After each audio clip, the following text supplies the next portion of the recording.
At church, my daughter-in-law leaned close to my daughter, her voice sharp enough to cut through the hymns. "Look at that coat," she sneered. "No wonder he sits alone, he looks like a beggar." The word stung, but I didn't rise.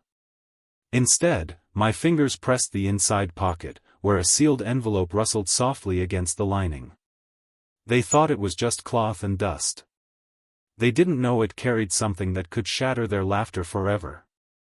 If they ever saw what hid inside, the silence would choke them first. Before we continue, please subscribe to the channel, and tell me in the comments, where you're watching from right now.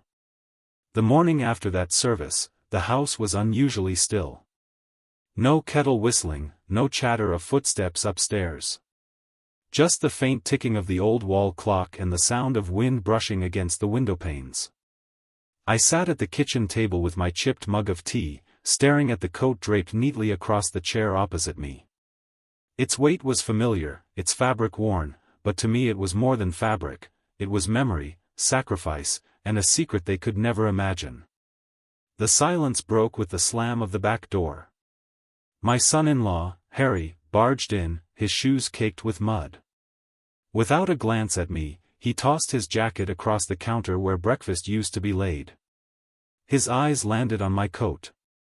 With a scoff, he grabbed it by the collar, shook the dust from it, and dropped it carelessly onto the floor. "Why keep this trash around?" he muttered, already reaching into the fridge. I bent slowly, picked it up, and brushed it off, folding it back across the chair. I didn't answer him. Silence was my shield, though my heart was pounding in my ears. Harry cracked open a bottle of beer, at 8 in the morning, no less. "You're lucky we let you stay here, old man," he said between gulps. "Anyone else would have tossed you and that ragged coat out months ago." I tightened my grip on the mug. Steam rose from the tea, blurring my reflection in the surface. I wanted to answer, but the weight of the coat's pocket pressed against me like a reminder, not yet. My daughter, Amanda, appeared in the doorway, tying her hair into a knot. She looked tired, shadows under her eyes, but her tone was softer than his. "Harry, don't start," she said. He shrugged, smirking. "What?"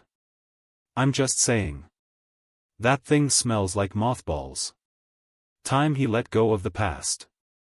Amanda glanced at me, lips parting as though she wanted to speak, but she said nothing. Instead, she busied herself with dishes already clean, her silence louder than words. I sipped my tea slowly, letting the warmth calm my hands. But inside, unease gnawed at me. Amanda hadn't defended me, not really.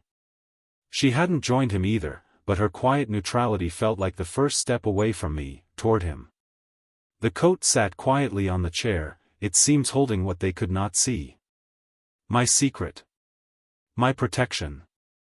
After they left, I moved through the house like a shadow. Every creak of the floorboards felt heavier, like the house itself was shifting under someone else's control. The family photos on the wall, once a gallery of love and memory, now looked like strangers staring back. My late wife's smile in the frame seemed to ask, "How long will you endure this?" I carried the coat upstairs to my room and hung it carefully in the closet, sliding my hand into its inner pocket. The envelope was still there, edges firm, papers intact. I pressed it flat against my chest and closed my eyes. Not yet, I told myself. The time will come.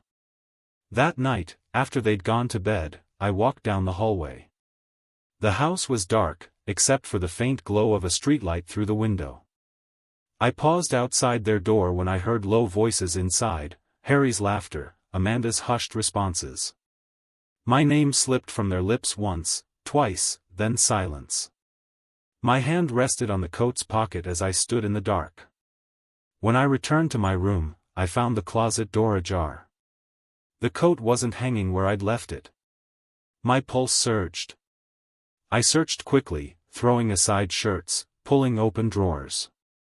Finally, I saw it lying across the bed, its folds messy, pockets slightly open. Someone had touched it. I rushed to check the inside pocket. The envelope was still there, but the flap looked creased, as if someone had pressed it, trying to feel what lay within. My breath caught. My hands shook, though not from age this time, from fury. I held the coat against me, whispering low so only the walls heard, "This house may no longer be mine, but this truth still belongs to me." The clock downstairs struck midnight. I sat on the bed with the coat in my lap, staring at the shadows crawling across the ceiling. They thought it was nothing, a relic, a burden. But already, their curiosity had brought them too close to the fire. And when the fire caught, it would burn through everything they thought they controlled. That night, I realized, they weren't just mocking me. They were watching me. And the coat was no longer safe in their hands. The following Sunday, the church bells rang with a sharpness that cut through the cool air. I walked in slowly, my coat hanging across my shoulders, its weight both familiar and heavy. People greeted me with nods, polite smiles, but I caught their glances lingering on the fabric, threadbare, patched in places. To them it was just an old coat. To me, it was armor. Amanda and Harry slid into the pew behind me. Their whispers started before the service even began, low enough to avoid the pastor's ears but sharp enough to stab mine. "Why won't he just leave?" Harry muttered. "He's old, Harry." "Just give him time," Amanda said softly.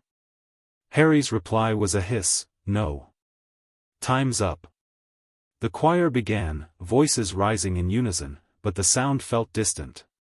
My daughter's voice, my own blood, carried words that cut deeper than the hymn's grace. She wasn't defending me anymore. She wasn't even neutral. She was his. Halfway through the sermon, Harry leaned forward, his breath warm against my ear. "Listen, old man. This is the last warning. Either follow my rules, or you pack your bags." I stiffened, but I didn't turn to him. The pastor's words blurred into noise. My hand rested against the coat's pocket, fingertips grazing the envelope inside. The truth pressed against me, reminding me it was still mine, still waiting. Amanda's voice followed, hushed but cold. "Dad, it's for the best. We can't live like this anymore. Please, don't make us choose." Her words twisted like a knife. She said us, not you. A line had been crossed, and it was clear which side she'd chosen. From the corner of my eye, I noticed Mrs. Caldwell, the pastor's wife, looking back at us. She wasn't the only one. The whispers carried farther than Amanda and Harry thought. A couple of heads turned, eyebrows raised. Even in the house of God, their ultimatum had become gossip. I stayed still, silent, though my heart hammered in my chest. If I spoke, I would shatter. If I stayed silent, I could endure. So I let them think they had won, for now. When the final hymn ended, people stood, shaking hands, exchanging blessings. I remained seated, staring at the stained glass window. Light spilled across my coat, highlighting every fray, every threadbare line. Harry smirked as he stood, tugging Amanda's hand. "Come on," he said loud enough for those nearby to hear. "We'll see how long he lasts in that beggar's coat." A ripple of whispers moved through the pews. My cheeks burned, but not from shame. From fury. I turned my eyes upward, letting the colored glass wash me in red and gold. The envelope shifted against my chest as I inhaled deeply.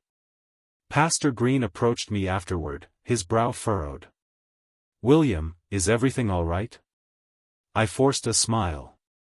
"Just a little family matter, Pastor. Nothing that can't be handled."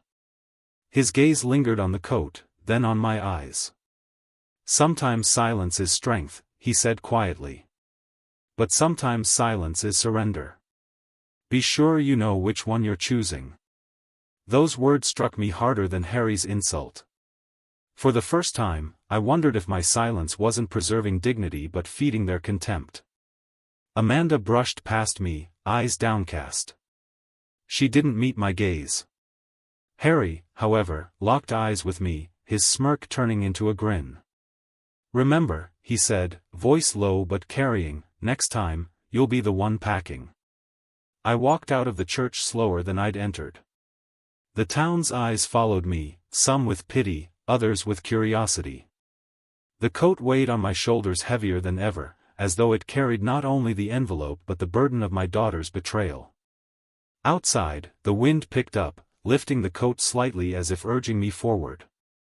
My hand slipped into the pocket, feeling the sharp edge of the envelope. A reminder, I wasn't powerless. I had been patient. Too patient. The church bell tolled behind me as I stepped into the street. Conversations floated from every direction, fragments of gossip I wasn't meant to hear. They told him to move out. In church, of all places. And that coat, did you see it? I walked on, head high, though my insides trembled. They thought the coat was a joke, a symbol of decline. They had no idea it held the very weapon that would end this war before it began. Still, Amanda's voice haunted me more than Harry's threats. "Don't make us choose." She had already chosen. And the wound of that choice burned worse than the whispers of the congregation. I tightened my grip on the coat as I turned the corner, away from the church, away from the eyes that judged. In the distance, the wind carried the sound of Harry's laughter. And in that moment, beneath the weight of betrayal, humiliation, and whispers, I made a silent vow. The next time they mocked this coat, it would not be my shame they exposed. It would be theirs. The tension didn't wait long to grow sharper. A few days after that service, Harry summoned me to the dining table as if I were a guest in my own home. Papers were spread neatly across the polished wood, a pen placed square in the center like a loaded weapon. Amanda sat beside him, arms folded, her eyes fixed on the table rather than on me. I stood for a moment at the edge of the room, coat draped over my arm. Its fabric brushed my fingers, the envelope inside pressing against my palm like a heartbeat. Harry leaned back in his chair with a smirk. "Sit down, William. Time we talked about responsibility."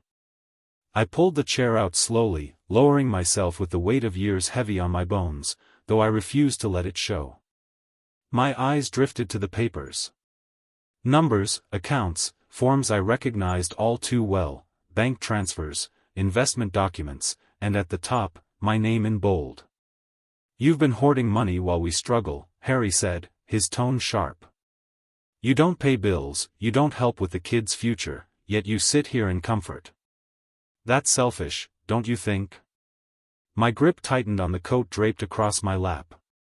I wanted to laugh. Comfort?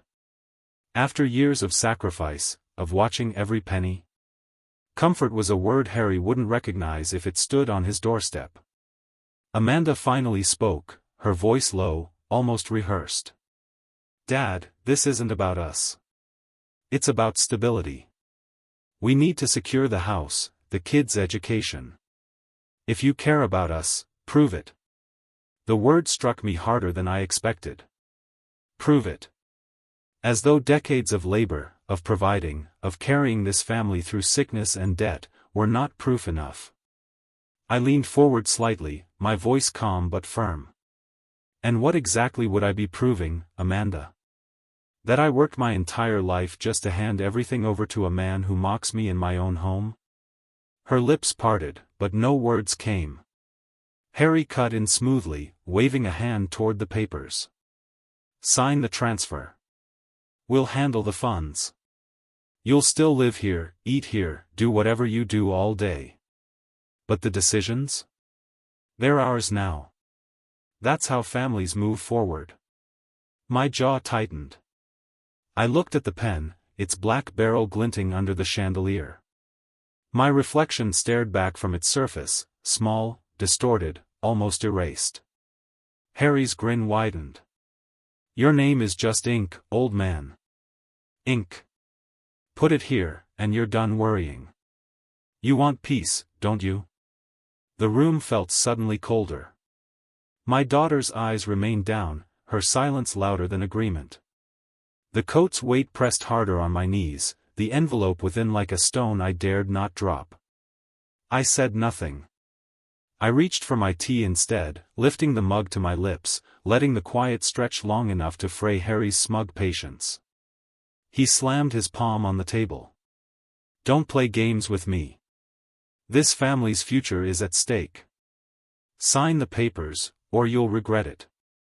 The sound echoed through the house, rattling the chandelier slightly. Amanda flinched, her hand trembling as she steadied the stack of papers. My eyes caught hers for the briefest moment, and in them I saw conflict, not loyalty to me, not yet, but fear. Slowly, I set the mug down. The coat shifted, the envelope rustling faintly. Harry didn't notice, but I did. A reminder of what I carried, of the power still hidden. I rose from the chair deliberately, leaving the papers untouched. When I sign something, Harry, it's because I believe in it. Not because someone shouts at me. His smirk faltered, just for an instant, before returning sharper than ever. You'll sign. Maybe not today, maybe not tomorrow. But you'll sign. Because without us, you're nothing. And when the world sees that, you'll beg for a chance to put your name down. Amanda finally lifted her eyes, but she didn't speak. Her silence was its own betrayal. I walked away from the table, the coat heavy across my arm, every step slow, deliberate. Behind me, the whisper of papers being stacked, the scrape of chairs, and Harry's muttered curse followed me down the hallway. In my room, I hung the coat carefully in the closet once more. I slid my hand into the pocket and touched the envelope, steadying my breath. They wanted my name on their papers, my life's work in their hands. But I already knew, when ink would flow in this house, it wouldn't be mine signing away. It would be theirs. That night, as I lay in the dark, I heard Amanda's voice carry faintly through the floorboards. He'll sign, Harry. He has to. What else can he do? Harry's laugh followed, cruel and certain. But as I stared at the ceiling, the coat folded across the chair beside my bed, I whispered to myself, I won't sign away what I bled for. And when they realize that, the real regret will be theirs. The dinner table, once a place of laughter and grace, had become a battlefield. That evening, Amanda placed 3 plates on the table, one for Harry, one for herself, and a smaller one at the end for me. Yet when Harry reached across and slid my plate back toward the kitchen counter, she didn't stop him. You've eaten enough, he said coldly, forking meat onto his own plate. You don't need as much as us. You don't work. You don't pay. Why should you feast while I break my back? Amanda lowered her eyes, the faintest tremor in her hands. But still, she said nothing. I sat there, my empty plate gleaming under the yellow light. The smell of roasted meat filled the air, rich and heavy, while my stomach growled, ignored. The clatter of their forks against porcelain was a cruel rhythm, echoing through the silence I refused to break.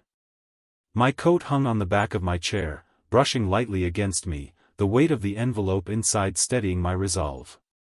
Harry glanced at me, his mouth full. This is our house now. You want respect? Earn it. Until then, stay out of the way. Amanda finally whispered, Harry, but her tone was weak, fragile. He shot her a look, and she fell silent again. The humiliation burned deep, but instead of boiling over, I let it settle into something colder, sharper.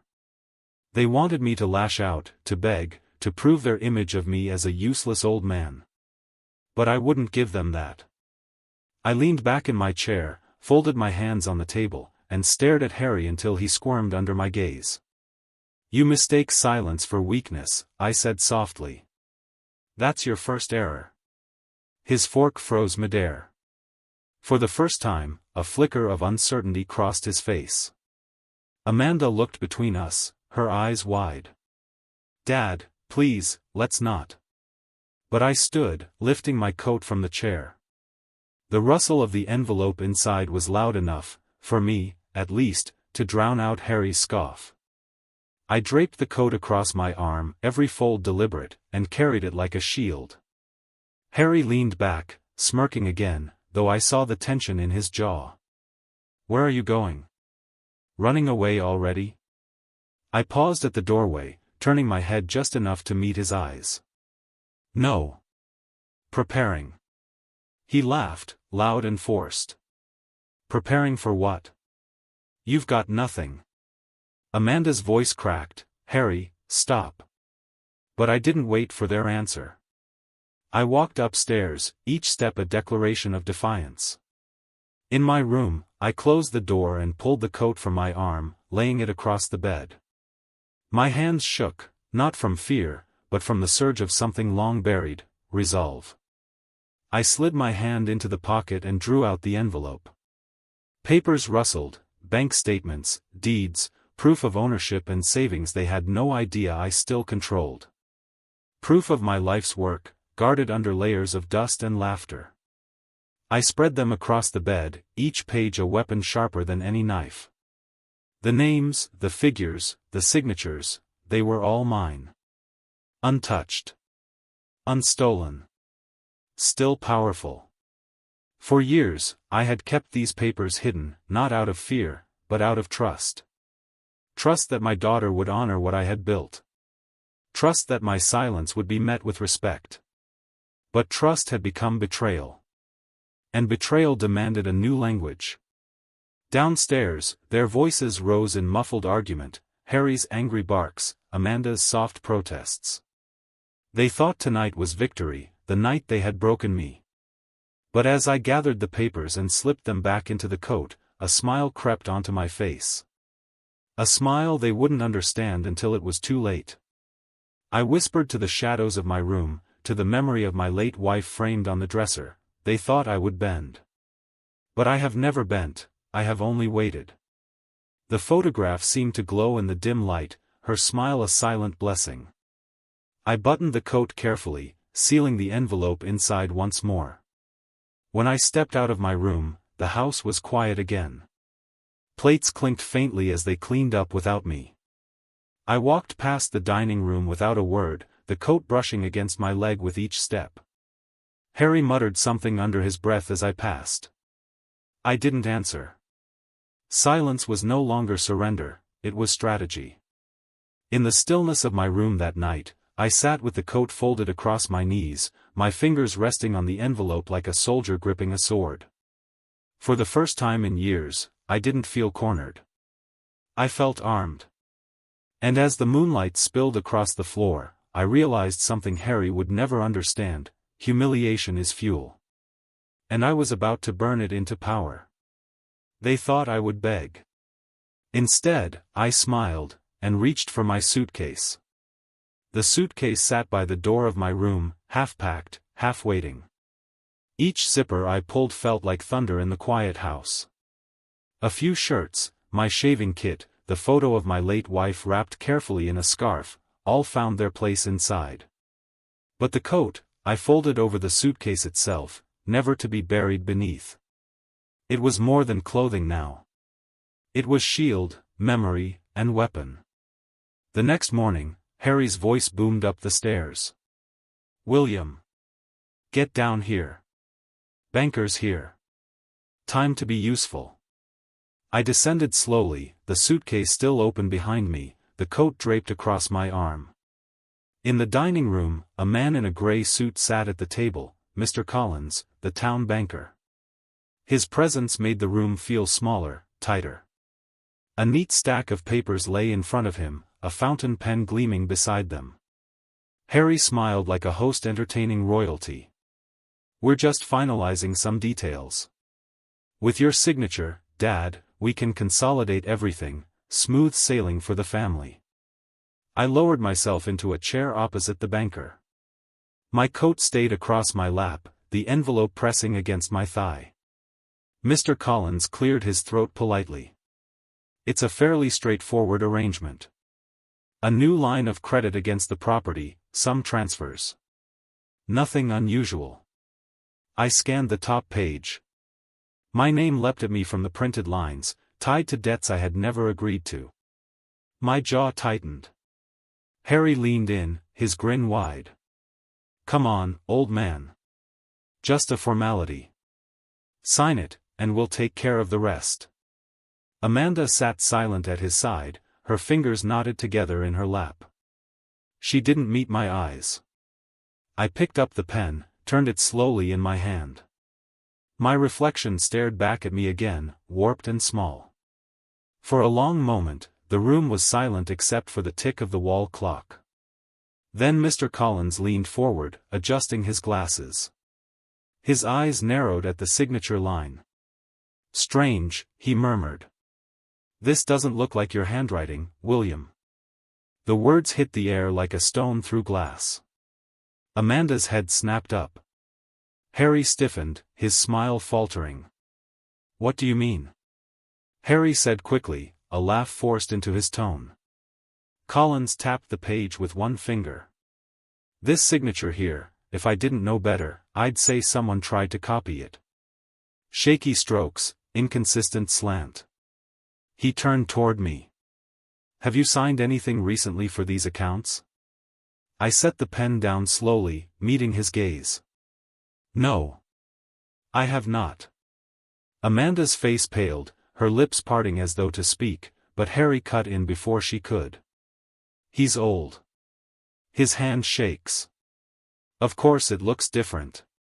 The banker didn't answer him. His eyes stayed on me, calm but probing, as if he already knew the truth. The silence stretched until even Harry couldn't mask his unease. Finally, Collins slid the papers back into his briefcase. Perhaps we should revisit this with legal counsel present. He rose, buttoning his jacket. Good day. As he left, his eyes flicked once more to the coat draped across my lap. Not curiosity, but respect. As though he understood what it carried. The door shut behind him, and Harry rounded on me instantly. His face flushed, his voice venom. You ruined everything. Do you know what you've just done? I stood slowly, my coat slipping into place across my shoulders. Stopped you from stealing what isn't yours. Amanda gasped, looking between us. Harry, is it true? Did you? Shut up. Harry snapped, slamming his fist against the table. He's lying. He's trying to turn you against me. But Amanda's eyes lingered on me, wide with doubt. For the first time, she wasn't looking away. I walked past them both, every step steady, the coat brushing against my legs. The envelope pressed firm against my chest, reminding me that this was only the beginning. Outside, neighbors stood gathered at their fences, curious at the sight of Collins leaving so abruptly. Their whispers floated on the breeze. Bank meeting gone wrong? Looked heated in there. Wonder what Harry's gotten into this time. The humiliation Harry had tried to force onto me inside the house was already spilling onto the street. Public fallout had begun, and he couldn't stop it. I kept walking, my head high, the coat across my shoulders glowing in the morning light. Behind me, I heard Harry's furious voice, muffled through the walls, "This isn't over, old man. You'll regret this." But regret was no longer mine to carry. That day, I knew, silence had ended. The law, the truth, and this coat would speak for me now. The motel room smelled faintly of bleach and stale carpet. The walls were thin, the lamp too dim, but for the first time in years, I felt the air move freely around me. No heavy footsteps above, no mocking voices beside me. Just silence, and the quiet hum of a small fridge in the corner.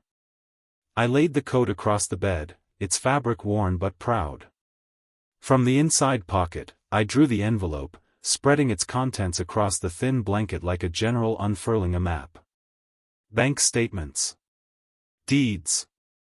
Proof of every sacrifice I had made. To Harry and Amanda, these were just papers. To me, they were ammunition. By sunrise, I had a phone in one hand and their mortgage account pulled up on the laptop screen. The cursor blinked steadily, waiting. I hovered for a moment, remembering Harry's words, your name is just ink, old man. The click I made next wasn't just a click. It was a trigger.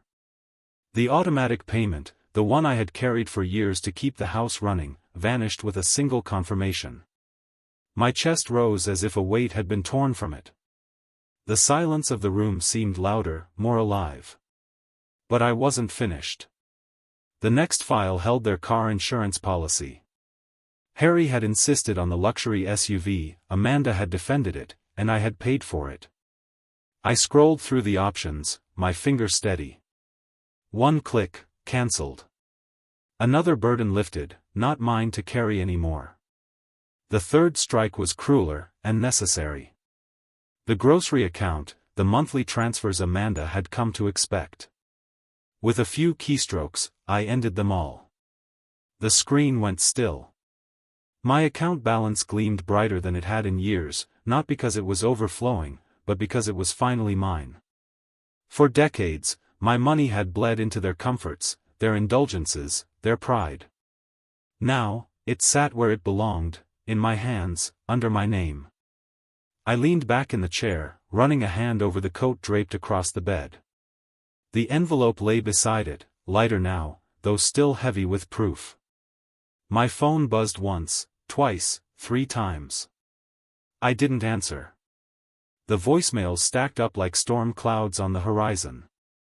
For the first time in years, I felt clarity. Harry's insults, Amanda's silence, the pastor's quiet warning, they all lined up now, each a step to this moment. I picked up the coat, folded it neatly, and whispered to it like an old friend, "They mocked you. But you'll be the reason they kneel." The motel light flickered, throwing long shadows across the walls. I sat there until the sky outside turned from gray to blue, until the first delivery trucks rumbled past on the road. By then, the storm had already begun. That afternoon, I stepped into the diner across the street. The waitress, a kind-eyed woman named Ruth, poured me a coffee without asking. "Rough night," she said softly. I smiled faintly. "A turning point." She nodded, as though she understood more than I'd said. Around us, the chatter of neighbors carried pieces of gossip already taking shape. Harry's name floated once, twice, in tones of disapproval. I sipped the bitter coffee, my coat folded neatly on the booth beside me. People glanced at it, then at me, but no one dared speak. They didn't know what it carried, but they would. I left cash on the table and walked back to the motel, the coat swinging lightly from my arm. My phone buzzed again, screen flashing with missed calls. Amanda. Harry. Even their number together. I didn't answer. Instead, I opened the envelope one last time before sealing it back into the coat's lining. Proof of ownership, untouched. Proof of betrayal, undeniable. The sun dipped low as I sat in the quiet room, the sound of my own heartbeat steady and strong. For decades, I had been their provider, their shield. They had mistaken my silence for surrender, my patience for weakness. Now, silence had become my weapon. And by nightfall, they would know what it felt like when the ground beneath them gave way. Because when the bills bounced, when the calls came, when the cracks widened, they wouldn't just see a coat. They'd see the storm it carried. By Wednesday morning, my phone showed 12 missed calls. By Friday, there were 22. Each voicemail was a fragment of panic, the slow unraveling of their confidence. Amanda's voice came first, tight with worry. "Dad, the bank says the mortgage bounced. Can you check your account? Maybe it was a mistake." I listened, then deleted. Hours later, Harry's anger crackled through the speaker. "You think this is funny? Car insurance cancelled, my SUV's useless. You'll fix this. Do you hear me? You will fix this." Delete. The next day, Amanda again, her voice thinner, trembling. "Dad, please. Groceries, the kids. I don't understand what's happening. Call me back." Each message followed the same path: irritation, anger, pleading. I sat in the dim motel room, lamp buzzing, coat folded across the chair like a sentinel. My hand stayed steady, my heart calm. For once, their chaos wasn't mine to shoulder. I poured coffee from a cheap plastic pot, the bitter smell filling the room. With each sip, I felt years of exhaustion lifting. The coat's weight on the chair seemed lighter now, no longer burden but justice taking shape. By the end of the week, the calls had turned frantic. Harry's voice broke with desperation. The bank froze accounts. Did you do this? You're insane. They'll take the house. You'll destroy us all. Then Amanda again, softer than ever. Dad, please. We can't keep up. The bills. Harry's losing it. I don't know what to do. For the first time, I almost answered. Almost. But my eyes fell on the coat, its pocket hiding the truth, and I knew hesitation was their weapon, not mine. I deleted the message and sat back in silence. That evening, I walked to the diner. Ruth, the waitress, smiled faintly as she poured my coffee. Phone glued to your ear these days? She asked. I shook my head. No. I just listen. Her brow arched, curious, but she didn't press. Around me, the air buzzed with chatter. Whispers drifted from a booth behind me. Mortgage bounced. Thought he had it all covered. Wonder what's really going on over there. The rumors had already escaped the house and spread across town. I stirred my coffee slowly, watching the swirl of cream settle like a storm calming after its first strike. When I returned to the motel, the hallway was quiet, the carpet muffling my steps. I unlocked the door, set the coat back on its chair, and sat on the edge of the bed. My phone buzzed again, vibrating against the nightstand like a trapped insect. This time, I didn't check the screen. I already knew whose voices waited inside.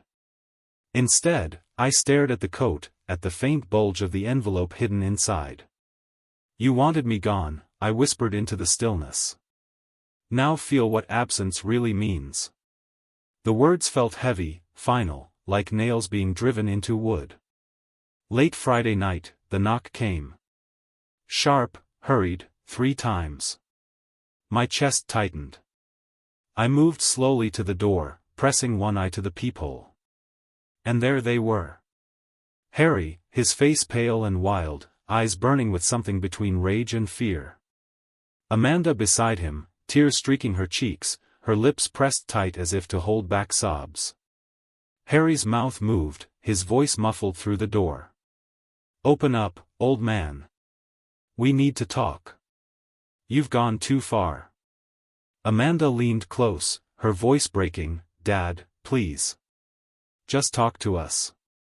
I didn't move. My hand rested on the coat draped over the chair behind me. For a moment, the silence stretched so long I thought they might leave. But then Harry's voice dropped lower, sharper.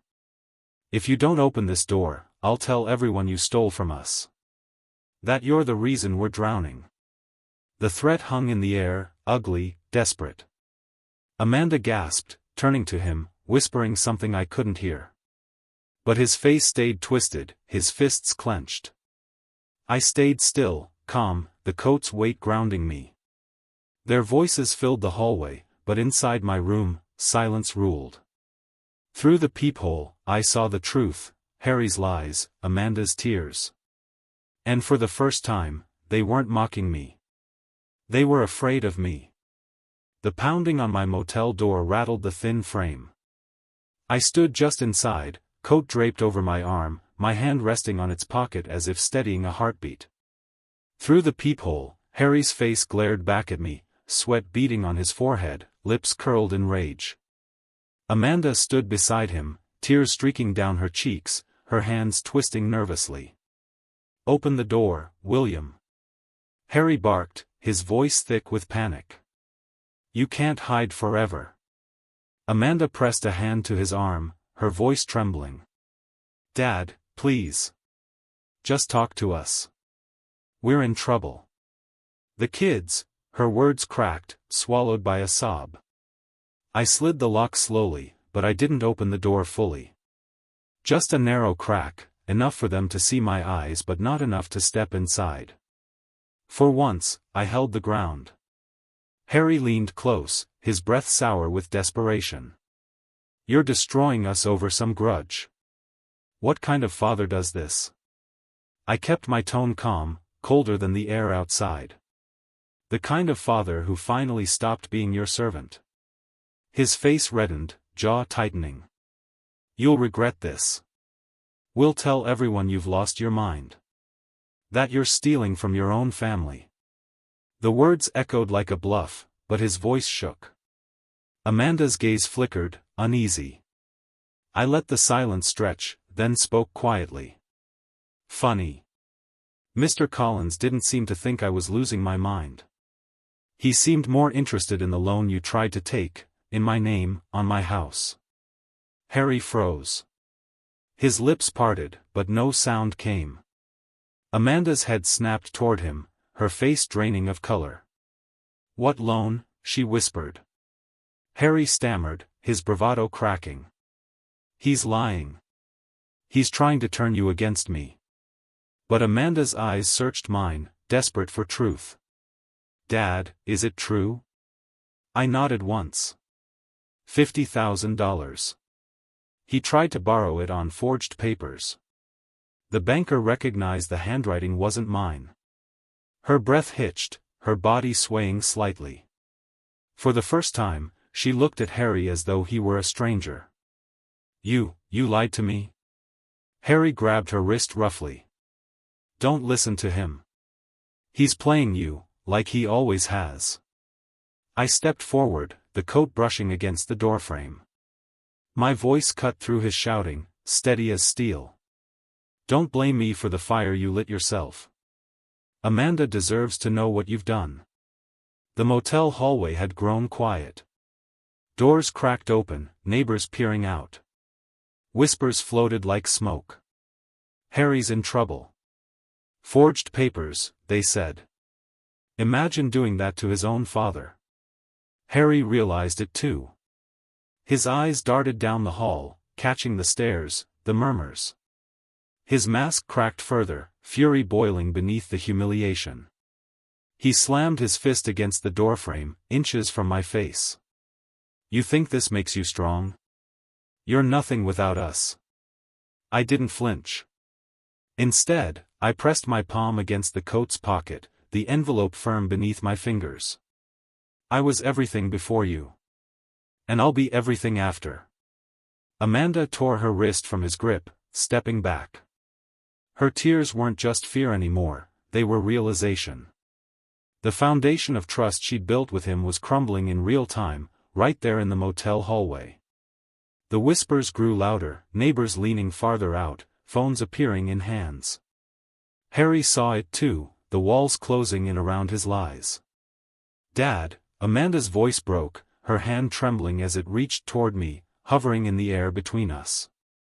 Is it too late? Her eyes pleaded, but I didn't take her hand. Not yet. Not when the truth still had miles to go.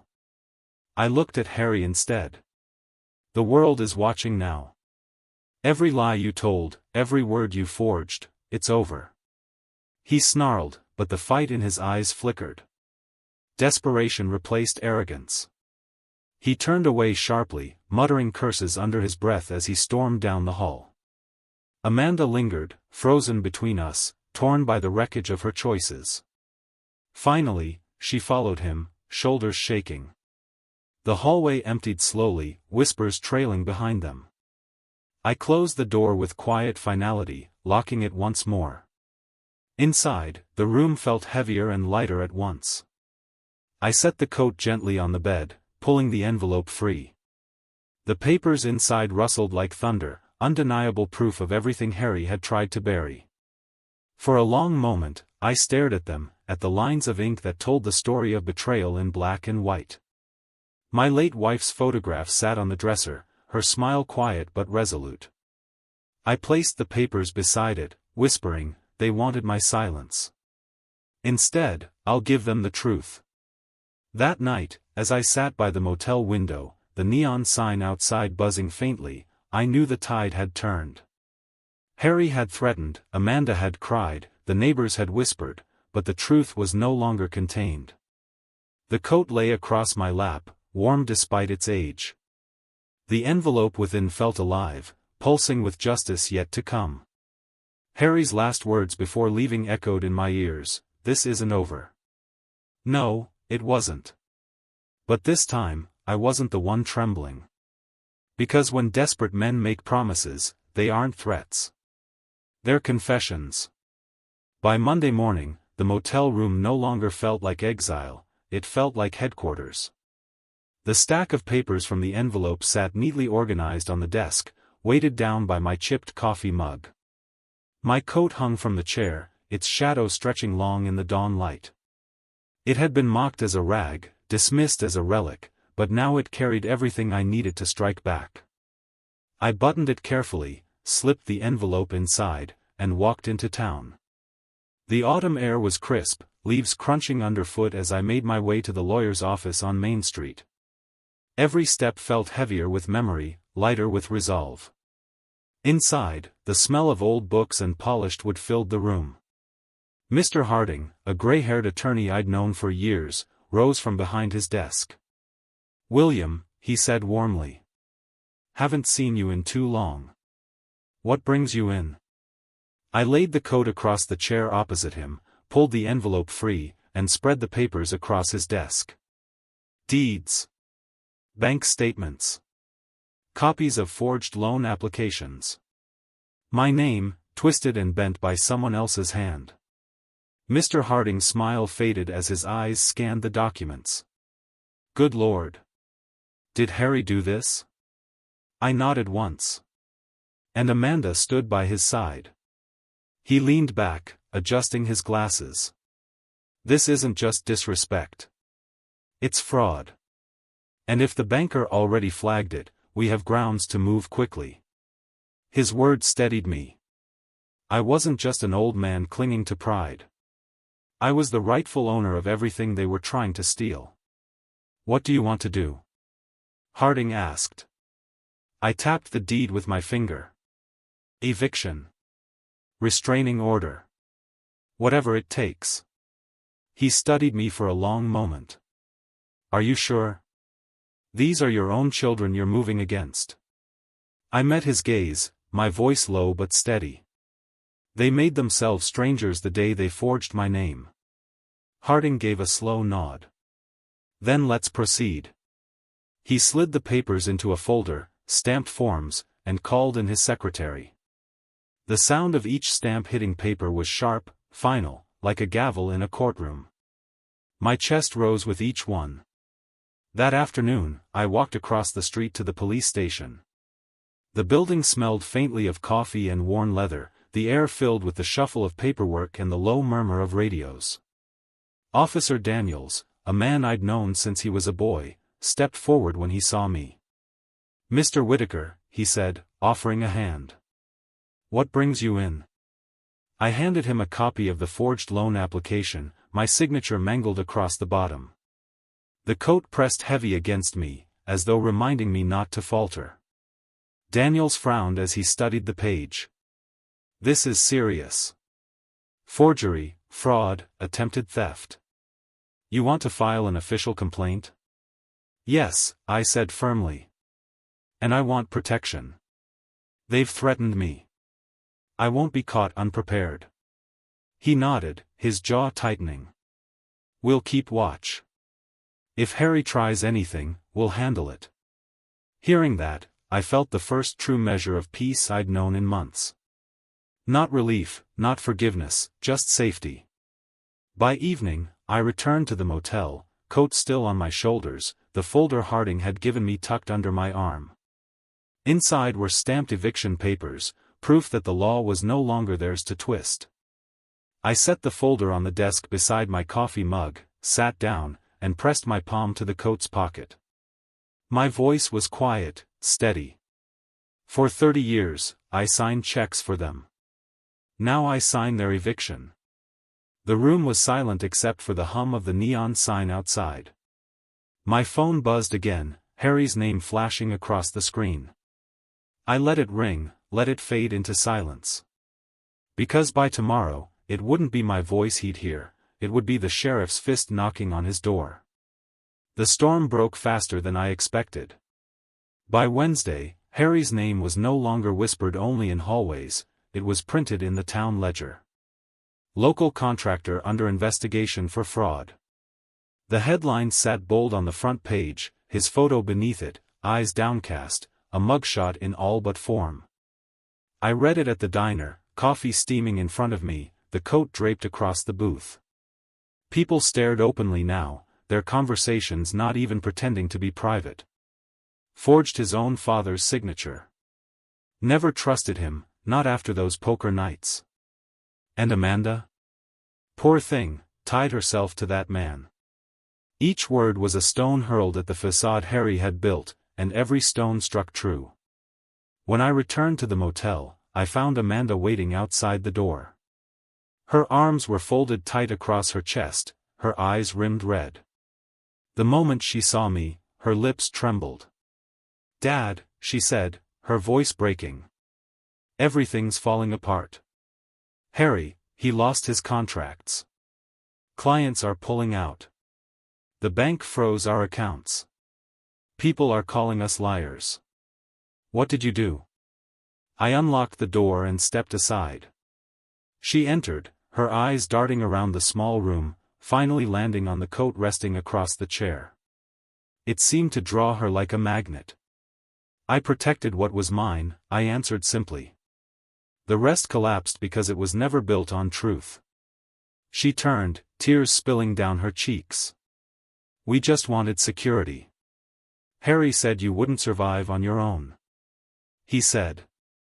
I cut her off, my voice low, sharp. "Harry said a lot of things. And you believed them, even when they were lies." She flinched as if struck, her shoulders curling inward. For a moment, I saw the little girl who used to run to me after nightmares, clutching my hand. Now, she couldn't meet my eyes. The phone on the nightstand buzzed again. Harry's name flashed. I ignored it. Amanda's voice dropped to a whisper. "They're saying we could lose the house. That the sheriff." "He will," I said flatly. "The papers are already signed." Her knees buckled, and she sank onto the edge of the bed, hands covering her face. "Dad, how could you?" The words stung, but I didn't soften. "How could you, Amanda? You chose him over me. You let him mock me, strip me of dignity in my own home. And now you ask me how I could?" Silence filled the room, heavy, choking. The coat lay between us on the chair, its shadow stretching across the carpet. Finally, Amanda lifted her face, streaked with tears. "Please, stop this before it goes any further. For me. For the children." I shook my head slowly. "This isn't me doing harm. This is the truth catching up." Outside, footsteps echoed down the hall. Then a knock, firm, deliberate. I opened the door to see Officer Daniels, his uniform neat, his expression serious. Amanda's eyes widened. "Evening, Mr. Whitaker," he said respectfully. "We just wanted to inform you, the eviction notice is scheduled. Sheriff will serve it Friday morning." Amanda let out a strangled gasp, her hand flying to her mouth. Daniels glanced at her, then back at me. "You've done the right thing, sir. We'll keep an eye on the property until it's resolved." He tipped his cap and walked away.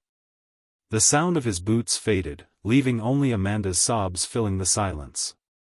I closed the door gently, turned to her, and spoke with finality. "They built their lives on lies, I built mine on stone. And stone does not crumble for tears." Her sobs quieted, replaced by a hollow silence. She stood slowly, her eyes dull, her voice barely audible. "Then Friday will be the end." I didn't answer. I simply reached for the coat, draping it across my shoulders. The weight of it pressed down, steadying me. Through the window, I could see the neon diner sign flickering across the street. Life continued out there, people laughing, living, moving on. But in this room, something had ended. As Amanda left, her figure small against the buzzing light, I whispered to the empty air, Friday. The day judgment comes. And for the first time in years, I felt the weight of dread lift, not from me, but from them. Friday arrived with the tolling of church bells. Their sound rolled through the town like a summons, drawing neighbors from their porches and clerks from their counters. By the time I reached the church steps, coat draped over my shoulders, a hush had already settled. People knew. The sheriff's visit was no secret, gossip had traveled faster than truth. Inside, the pews were filled, though it wasn't Sunday. Pastor Green stood near the altar, his Bible open but unread. Eyes turned as I walked down the aisle, the coat's worn fabric brushing against the wood. Once mocked, it now seemed to command silence. Harry and Amanda were already there. She sat stiff in the front pew, hands clenched together, face pale. He stood at her side, jaw tight, eyes darting across the crowd. He looked less like a man and more like a cornered animal, his swagger stripped bare. The sheriff entered behind me, the eviction notice folded neatly in his hand. Conversations rippled across the congregation like wind through dry leaves. Pastor Green cleared his throat. "We are not gathered here to pass judgment," he began, though his eyes betrayed his doubt. "But truth has a way of reaching us, whether we invite it or not."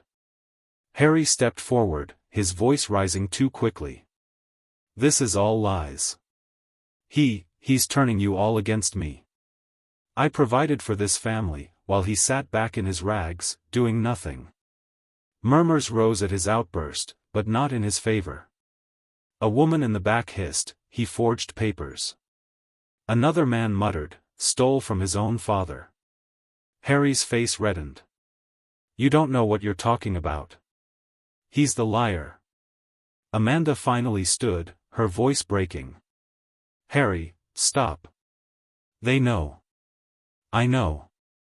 Her words cut through the air sharper than any gavel. Harry spun to her, betrayal written in every line of his face.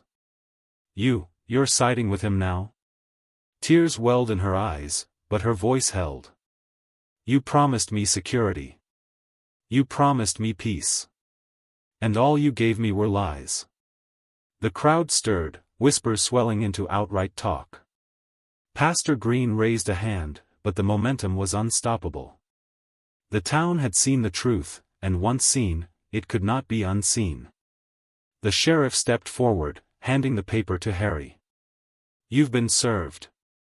By law, you and your family are to vacate the property within 7 days." The words rang louder than the church bell itself. Harry staggered back, the paper trembling in his hands. He looked around wildly, seeking sympathy, but found only cold stares and muttered condemnation.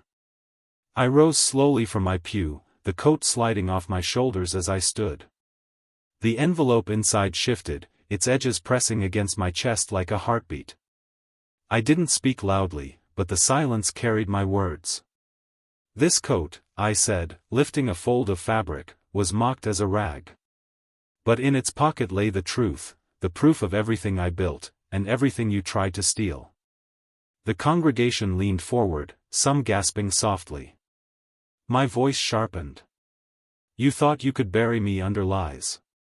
Instead, you buried yourselves." Harry's lips trembled, his eyes wild. "You can't do this. You can't just." Pastor Green cut him off, his voice firm. "Harry.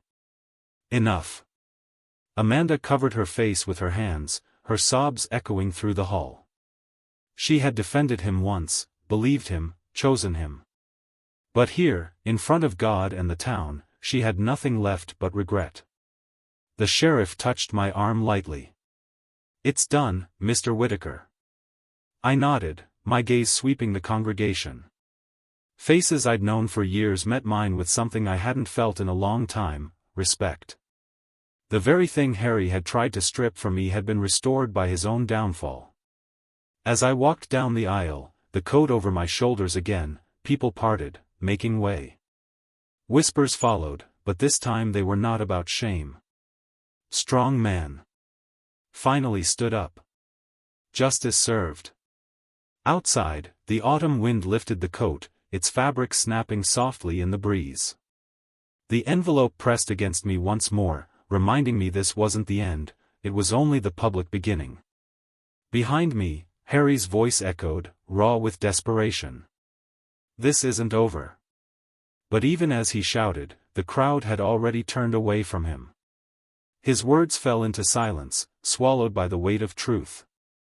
And for the first time, I walked out of that church not as the man mocked, but as the man remembered. The morning after the church fallout, the banker himself came to the motel. Mr. Collins carried a leather folder under his arm, his face grave but steady. He greeted me with a nod and set the folder on the small desk by the window. "I thought you should see this," he said. Inside was a copy of the deed to my house, the one Harry had tried to twist into his own. Across the bottom, my name was scrawled in handwriting that mimicked mine, shaky and forced. Collins tapped the page. "He filed this last month. He would have gotten away with it if I hadn't compared it to your older records."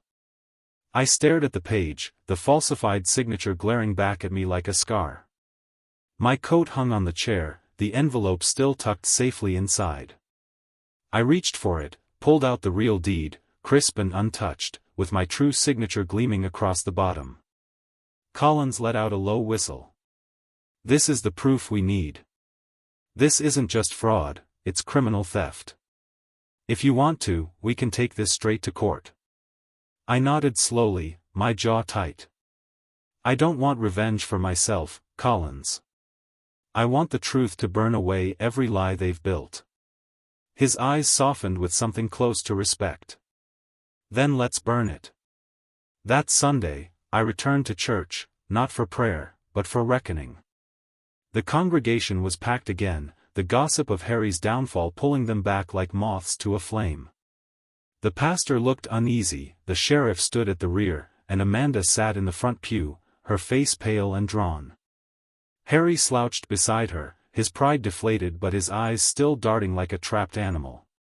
I walked slowly down the aisle, coat across my shoulders, the envelope pressing heavy against my chest. Every eye followed me. Every whisper stopped. At the altar, I turned, laying the coat across the lectern. The sound of the envelope sliding against the wood echoed in the silence. "You mocked this coat," I began, my voice low but carrying. "You called it a rag, a relic, a beggar's garment. But inside it carried the truth that was mine, and mine alone." I pulled out the forged deed and held it high for all to see. Gasps rippled across the congregation. "This," I said, "is what he tried to pass as mine. A forgery. A theft." Then I laid it down and pulled the real deed from the envelope, unfolding it carefully. "And this," I continued, "is the truth. Signed by my own hand, years ago, untouched by fraud." The contrast was undeniable. One forged, one real. One a lie, one the foundation of everything I had built. The sheriff stepped forward, his voice firm. "This is criminal evidence. Charges will be filed." Harry leapt to his feet, his voice breaking into a desperate shout. "He's framing me. He planted that. You're all fools if you believe him." But no one moved to defend him. No one believed. Amanda rose slowly, tears spilling down her cheeks. Her voice cracked as she whispered, "Harry, enough. I can't stand beside you anymore."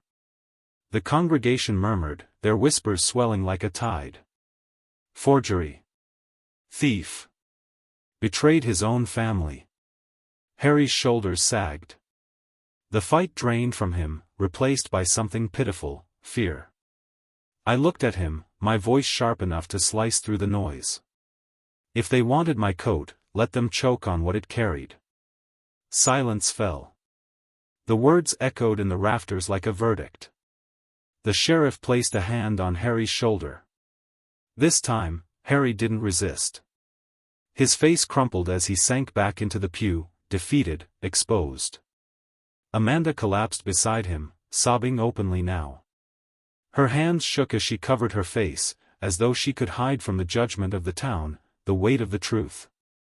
I folded the real deed carefully, slipped it back into the envelope, and tucked it into the coat once more. Then I lifted the coat onto my shoulders, its weight settling across me like armor. The pastor's voice broke the silence at last, soft but clear. Let this be a lesson to all of us: dignity is not found in riches, but in truth. And truth will always rise. As I walked down the aisle, people stood, not with pity, not with mockery, but with respect. Heads bowed slightly, some hands even clapped softly, a gesture of solidarity. Outside, the autumn sky was sharp and blue. The wind lifted the coat, its fabric snapping like a flag in victory. Harry had thought to strip me of dignity. Instead, he had stripped himself of everything. And as I stepped into the sunlight, I knew, this war was no longer about survival. It was about legacy. And mine had already outlived their lies. The sheriff's cruiser hadn't yet left the churchyard when Amanda came to me. Her steps were unsteady, her face streaked with tears, her voice trembling. Harry lingered behind her, slumped on the church steps, his pride broken, his future sealed. "Dad," she whispered, reaching for me, her hand trembling in the cold air. "Please. I was wrong. I should have believed you. I should have defended you. Don't let them take everything from us. Don't let this be the end." The coat hung heavy across my shoulders, the envelope pressing against my chest like judgment itself. I looked into her eyes, those same eyes that once looked to me with innocence, trust, love. Now they were desperate, hollow, searching for a mercy that had been squandered long before this moment. Harry rose unsteadily, his voice hoarse. "William, you don't understand. I was desperate. I made mistakes, yes, but I can fix this. Just don't press charges. Don't let the sheriff go through with it." I turned to him slowly, my jaw tightening. "Fix this?" I said, my voice low. "You mocked me in my own home. You called me worthless. You tried to steal what I bled to earn. And now you ask for forgiveness, as if words can erase betrayal." He spread his arms, pleading, his voice cracking. "We're family." Amanda stepped closer, her hands clutching mine, her tears falling hot against my skin. "Dad, I made a mistake. I listened to him when I should have listened to you. Please, don't do this to us. We'll change. We'll respect you. Just give us one more chance." Her words twisted deep inside me. Part of me longed to believe her, to gather her in my arms, to remember the little girl who used to run to me after nightmares. But the memory of her silence at that dinner table, the coldness of her eyes at church, the way she let him speak for both of them, it all pressed down heavier than her tears. I pulled my hands free gently, stepping back. My voice shook not with weakness, but with the weight of decision. "Forgiveness is free, Amanda. Trust is not." The words hung between us, sharp as glass. She sobbed harder, collapsing to her knees on the gravel outside the church, her hands covering her face. Harry stood behind her, fists clenched, eyes darting as though searching for one last lie to save him. But nothing came. The sheriff approached, his boots crunching against the stones. "Mr. Whitaker," he said quietly, "we'll move forward with the charges. Unless you say otherwise." The crowd, still gathered near the church doors, leaned in, their whispers a chorus of judgment. Will he forgive her? After all that? Maybe he should, maybe he shouldn't. I looked down at Amanda, broken at my feet, and at Harry, hollow in his rage. The coat's weight settled heavier, its fabric snapping softly in the breeze. I reached into its pocket, pulled the envelope free once more, and held it against my chest. "This," I said, my voice carrying so all could hear, "was my shield when you mocked me. It was my weapon when you tried to steal from me. And now, it will be my legacy. You wanted me weak. Instead, you made me unbreakable." Amanda sobbed openly, her voice rising in desperation. "Please, Dad. Please, don't take everything from us." I bent down slightly, my voice soft but cutting. "I didn't take it, Amanda. You gave it away when you chose him over me." The sheriff gave a single nod, tucking the notice back into his folder. His voice was steady. "We'll proceed." Harry swore under his breath, turning away, his shoulders sagging. Amanda stayed on the ground, her body racked with sobs, her pleas fading into the chill evening air.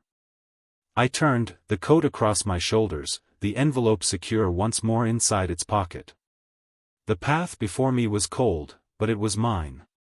For the first time in years, it was mine. As I walked away from them, past the stairs of the congregation, I whispered to myself, "Mercy belongs to God. Judgment belongs to the truth." And the truth had already spoken. The courthouse smelled of varnish and old paper, its walls lined with portraits of men who had once carried the weight of justice on their shoulders. That morning, I walked through its doors with the coat across mine, the envelope tucked securely inside its pocket. The fabric brushed against me with each step, reminding me of the long road here, from mockery to betrayal, from silence to truth. The benches were full. Neighbors, co-workers, townsfolk, all drawn to witness what had begun as gossip and now stood as reckoning. Amanda sat in the front row, her hands folded tightly in her lap, her face pale and hollow. Harry sat beside her, shackled by his own arrogance, though not yet by law. His eyes darted from one face to another, searching for an ally in a room full of witnesses. The judge entered, and silence fell like a curtain. Papers shuffled, voices hushed. I remained standing until called forward, my coat still on my shoulders, the weight of it steadying me. The prosecutor laid the forged deed on the table, the false signature glaring for all to see. Then, with deliberate care, I pulled the real deed from the envelope and laid it beside the forgery. Gasps rippled through the courtroom at the stark contrast. "This," the prosecutor said, tapping the forgery, "is fraud. And this," he turned to the real deed, "is proof of Mr. Whitaker's ownership, signed in his own hand years ago." Harry's voice burst out, desperate. "He's lying. He planted that. You can't prove." The judge's gavel slammed once. "Silence, Mr. Miller." Amanda covered her face with her hands, her shoulders shaking. Her sobs filled the silence Harry's words had left behind. I turned slightly, my voice low but carrying through the chamber. "For months, they mocked me. They called me worthless, called this coat a rag. They thought silence was surrender. But silence was my shield, and this coat carried more than cloth, it carried the truth." Every eye in the courtroom locked on me, and for the first time in years, I did not feel small beneath them. I felt tall. Unbroken. The judge leaned forward. "The evidence is clear. Fraudulent signatures, attempted theft, coercion. Mr. Miller, charges will be filed against you. As for Mr. Whitaker, his ownership stands unquestioned." The gavel struck again, final and echoing. The courtroom erupted in whispers. Harry slumped back in his chair, his face drained of color. Amanda sat frozen, her tears flowing freely, her eyes refusing to meet mine. I lifted the coat from my shoulders, folded it carefully, and set it on the table before me. The envelope inside pressed down, silent but victorious. When the crowd rose, their eyes turned toward me, not with pity, not with scorn, but with respect. Ruth from the diner nodded softly. Pastor Green, seated near the back, whispered a prayer under his breath. Even the sheriff gave me a small, solemn nod. I picked up the coat once more, draped it across my arm, and walked slowly toward the courthouse doors. Outside, the autumn sun poured across the steps, warm against my skin. The coat glowed in the light, every worn seam now a badge of survival. Behind me, Harry's voice broke one last time, hoarse and hollow. "This isn't over." But it was. Everyone knew it. His words were no longer threats, they were echoes of a man already forgotten. Amanda's sobs followed me, but I did not turn back. Forgiveness could come someday. Trust could not. I stepped into the sunlight, the townsfolk parting as I passed. For once, their whispers carried no shame, only reverence. Strong man. Dignity restored.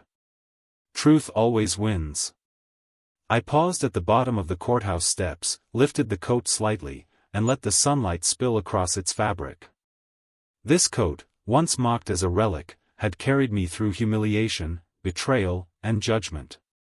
It had been insult, shield, weapon, and finally, proof.